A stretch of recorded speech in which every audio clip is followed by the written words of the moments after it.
Very excited to be here in Sioux City with all these wonderful beef cattle producers.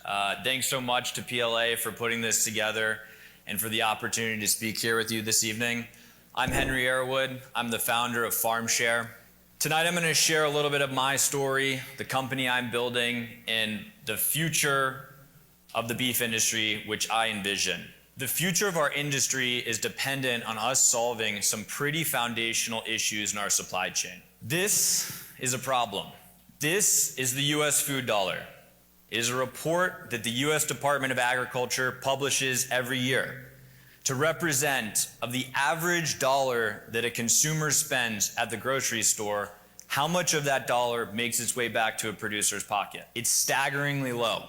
Today, out of every dollar that a US consumer spends on meat, only 14 cents is making its way back to a producer's pocket. 86 cents is going to the rest of the supply chain. This is the fundamental issue that my company aims to solve. I'm gonna be straight up with you guys. I am not from this industry. I was a tech bro in San Francisco, working at companies like Visa and Square.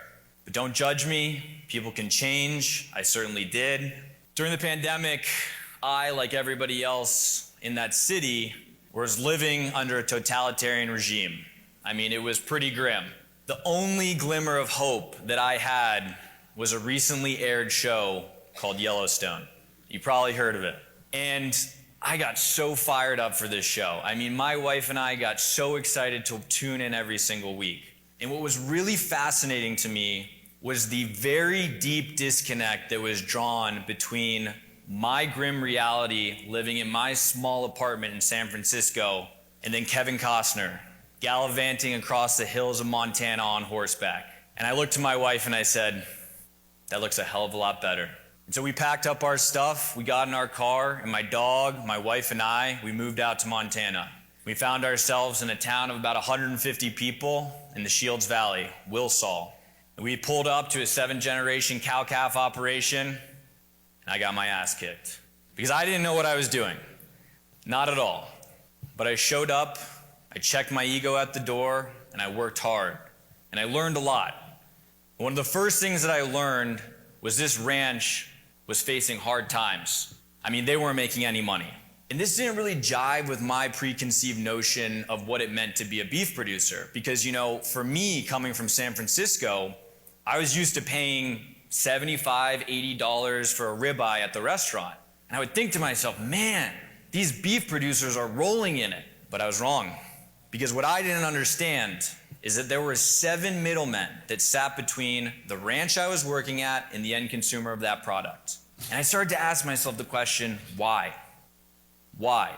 Why in this day and age could we live in a world with such an antiquated hub and spoke supply chain? Why couldn't we have more streamlined connection between producers and the consumers?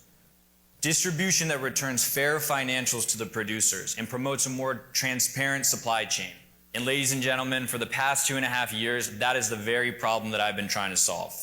Again, to reiterate, I am not from this industry, and so when I started to try and solve this problem, I didn't know what the hell I was doing. And I went after what I thought was the bright, shiny object. It's the consumer. This is a consumer problem, I thought to myself. And so I went out and I built an online farmers market, connecting producers around the country directly with consumers nationwide. It was pretty simple. I was going to turn every single ranch into their own version of ButcherBox or Omaha Steaks. And we had success with this. We supported hundreds of producers all over the country. But I learned some important things along the way. Fundamentally, direct-to-consumer beef sales was always going to be a very niche market. It was never going to represent more than a few percentage points of our entire industry. And I wasn't in the business of starting some boutique brand. I had recognized a systemic issue in the supply chain that I wanted to solve, and it wasn't direct-to-consumer beef. And so I was forced to zoom out and reassess.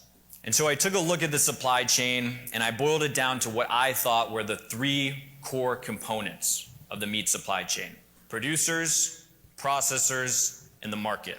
Now in our country, we have about 1 million meat producers.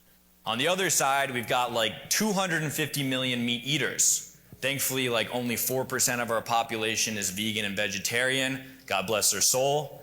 And in between those two sides of the supply chain, there's just 10,000 processors that control all of that meat flow.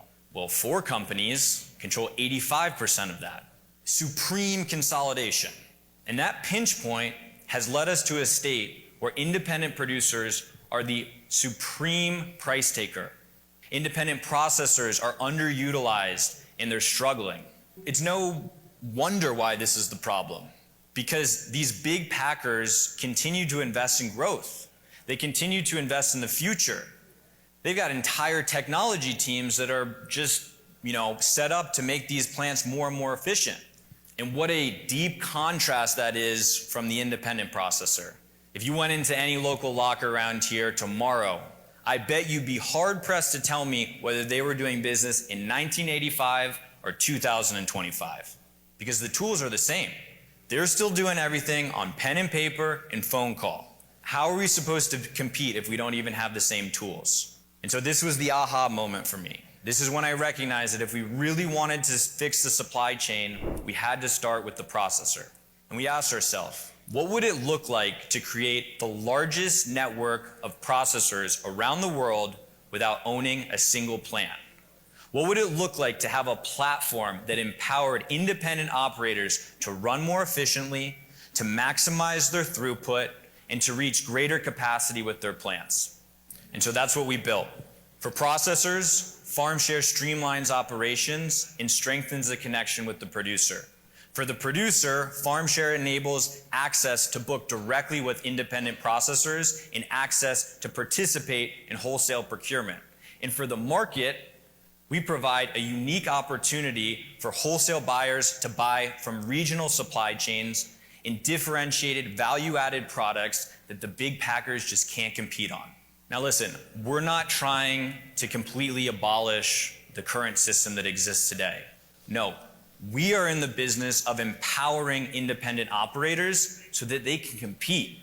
And the vision is very simple: to create a fully decentralized meat supply chain that connects producers directly with processors, directly with the market, and cutting out all of the unnecessary middlemen and putting value back into the hands of the people who do the work. Now, we started this new strategy back in October. We have since brought on 24 processors into our network, serving thousands of producers across the country. We are currently in the process of building a pilot to procure local beef for one of our nation's largest university systems. But here's the bottom line. No single operator, producer or processor or group thereof is going to be able to challenge the big guys. We've seen it tried, we've seen it failed. But I have the utmost conviction that if we band together, we can create a network that starts to shift power back into our hands. So if this story fires you up, and if you want to be part of building a fairer future for our industry, give me a shout.